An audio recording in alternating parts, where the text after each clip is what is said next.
Hey, yo, what's up, YouTube, man? It's your boy, Ashton Jackson. And in today's video, man, I'm going to be talking about, as you guys can see right here on your guys' screens, the Dallas Cowboys did sign D tackle Linval Joesph per Josina Anderson.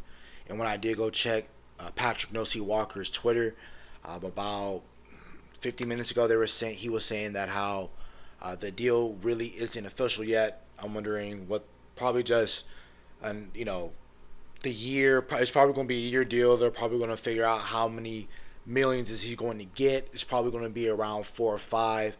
Maybe the base salary is probably going to be like 2 to 3. He can earn upwards up to 5 or 6. I'm just throwing a number out there. I know he isn't necessarily probably going to get vet minimum, but he might, considering that the position that he plays at nose tackle, how late we are signing him, and things of that nature. So before we hop into the video, I would appreciate if you guys would like the video, subscribe if you're new, comment, and share my video with anyone who you think will enjoy my content, man.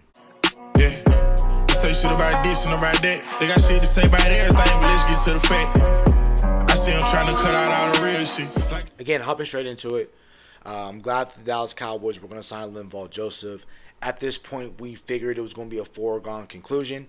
Again, is anything guaranteed in life? No. The NFL? Heck no. So we already know that things aren't guaranteed, but we figured Linval Joesph was going to get signed by the Dallas Cowboys when we flipped from Kendricks eventually being a Niner to him now being a Dallas Cowboy, and that was all the way back in, I want to say, March. So we figured that was going to happen with the addition of us replacing Dan Quinn with Mike Zimmer. Mike Zimmer formerly having Linval Joesph during his stint with the Minnesota Vikings. And again, Linval Joesph just played in the recent Super Bowl in 2022-23 when he was on the Philadelphia Eagles, as you see right here. And then he also played with the New York Giants. He played for a handful of teams, just being that mercenary dude that they call, that if the team needs help with stopping the run, they bring in a guy like Linval Joesph.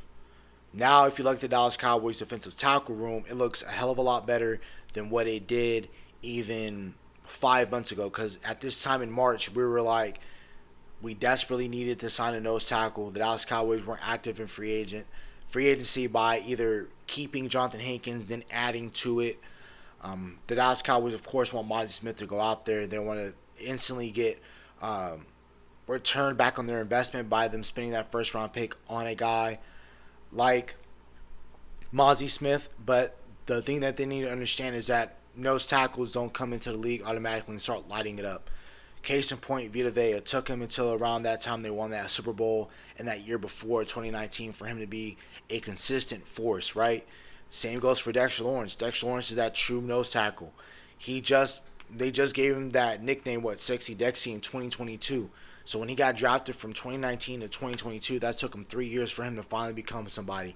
Same goes for Quinnen Williams. Quinnen Williams was a guy that was in trade talks in 2022, and he became a hell of a player and a Pro Bowl, All-Pro player towards, just starting last year, and then towards the end of that year in 2022, he finally became into something.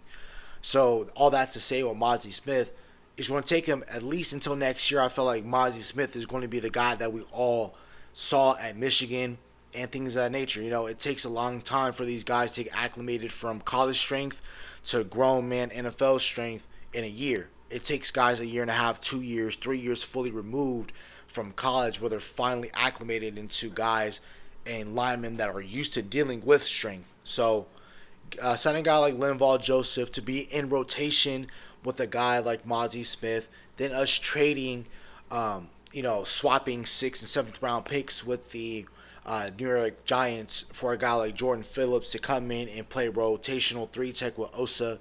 So that's why Osa isn't burnt out by December, Thanksgiving. So that's why we have another 3-tech in there. And then again, rotating Mozzie. So that's why he isn't burnt out. So that's why having guys like Linval, getting a guy like Jordan Phillips, and then adding them to the defensive tackle room to give these guys a breather throughout the season and give these guys fresh looks and things of that nature is really great and very imperative. I wish the Dallas Cowboys could have took the defensive tackle spot very seriously around March, but again, it took them too long to do it. But again, the reason why we signed Linval this late anyway is because guys are playing in their 15th, 16th season in the NFL. By the time they get to camp, they already know what to do, especially these defensive tackles, these trench players, offensive linemen, defensive tackles, these corners. They don't necessarily need to be playing with their teammates the entire time, especially these nose techs, these defensive tackles, these offensive linemen. Just sign them towards the latter part of that season, and they've already been training to already go. That's why you see guys like Julio Jones. He's one of those, again, one of those wide receivers that he can be a wide receiver for you and a very reliable one down the stretch of the season. If you need him, call up Julio. He's automatically training in the Bahamas and getting ready for the NFL season. That all of a sudden the team just needs to call him. He can automatically produce his services for people. So when you see things like that with Linval, Ndamukong Suh, if he's still wanting to play NFL football, those guys don't get signed until the beginning of September, right before the games, because they don't need to go through that excruciating time of training camp. So that's about it for the video. I love that our defensive tackle room is a lot better than what it was 5 months ago. And let's see what Zim can do. So that's about it for the video. Hope you guys have a nice day. Stay safe, stay blessed. Bye.